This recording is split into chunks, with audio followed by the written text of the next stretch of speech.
We're going to talk about temperature and kinetic energy now.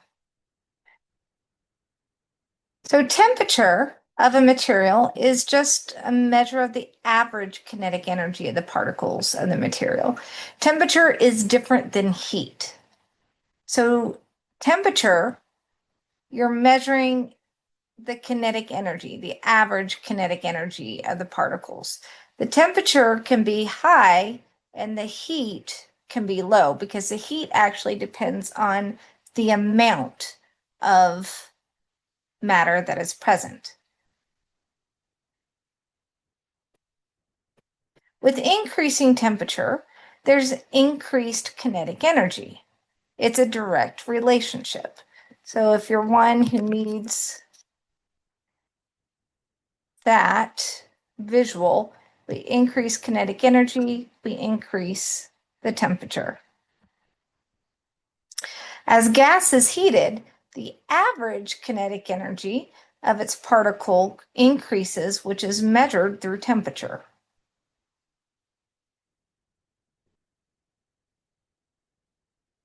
So that leaves the question, could kinetic energy be as low as zero? The kinetic theory states that particles are always in constant motion.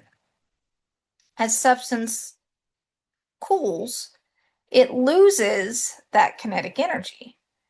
So a temperature at which a substance would have zero kinetic energy is called absolute zero.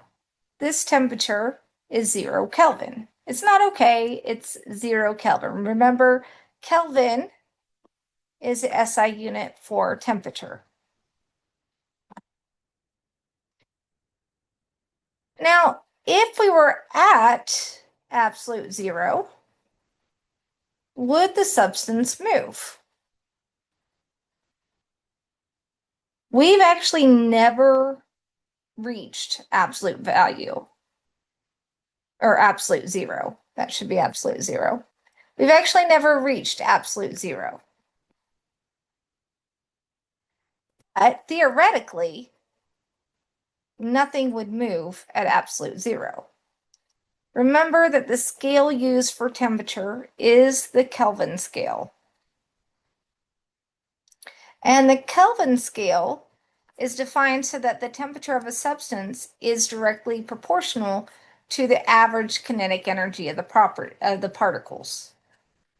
So 0 Kelvin is absolute zero. It's not true for Celsius or Fahrenheit because they both go into the negatives. You could have a negative 100 degrees Celsius or a negative 200 degrees Fahrenheit. There is no negative in the Kelvin scale. The Kelvin scale is measured by kelvins instead of degrees. 0 degrees Celsius equals 273 Kelvin. So to convert Celsius to Kelvin, all you're going to do is take the degree Celsius temperature and add 273 to it, and that will give you your temperature in kelvins. So for example, we have a room at 25 degrees Celsius. So the temperature would be 25 degrees Celsius plus 273, which gives us 298 Kelvin. If we wanted to find the temperature of degrees Celsius from kelvins, all we're going to do is subtract 273. So here's an example.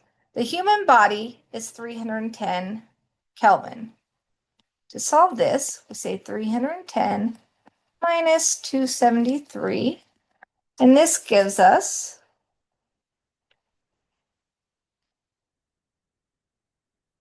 37 degrees Celsius. That's all we do for conversions. We either add or subtract. So let's do some practice. I want you to try these on your own and then come back and check your answers to see if you got them correct. So what's the Kelvin equivalent? of 25 degrees Celsius. So we take our 25 degrees Celsius plus 273. And that gives us 298 Kelvin. Now, if a temperature is 0 degrees Celsius, what is it in Kelvin? That's where you take your 0 degrees Celsius plus 273.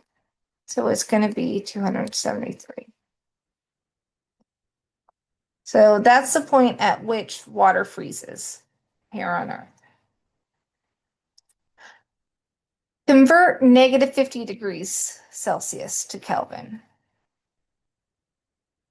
Plus 273. That gives us 223 Kelvin.